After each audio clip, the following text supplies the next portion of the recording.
হুল দিবস প্রতি বছর 30শে জুন পালিত হয়। এটি 1855 সালের সাঁওতাল বিদ্রোহ বা হুল এর স্মরণে উদযাপন করা হয়। এই বিদ্রোহ শুরু হয়েছিল ভোগনাডিহি গ্রামে, যা বর্তমান ঝাড়খণ্ড রাজ্যে অবস্থিত। বিদ্রোহের নেতৃত্ব দিয়েছিলেন সিধু মুর্মু ও কানু মুর্মু। প্রায় 10,000 সাঁওতাল এই বিদ্রোহে অংশ নিয়েছিলেন। তারা ব্রিটিশ শাসক, মহাজনের ও জমিদারদের বিরুদ্ধে লড়াই করেছিলেন। সাঁওতালি ভাষায় হুল শব্দের অর্থ বিদ্রোহ বা বিপ্লব। ব্রিটিশ সরকার এই বিদ্রোহ কঠোরভাবে দমন করে। যদিও বিদ্রোহ সফল হয়নি, তবুও এটি ভবিষ্যতের আদিবাসী আন্দোলনের অনুপ্রেরণা হয়ে ওঠে। হুল দিবসে সাঁওতাল বীরদের আত্মত্যাগ ও সাহসিকতাকে সম্মান জানানো হয়।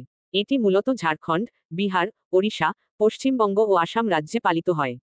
এই দিনে র্যালি, সাংস্কৃতিক অনুষ্ঠান, গান ও নাচের আয়োজন করা হয়। সিধু কানুর মূর্তিতে মাল্যদান করা হয়। হুল দিবস হল আদিবাসী গর্ব, পরিচয় ও প্রতিরোধের প্রতীক।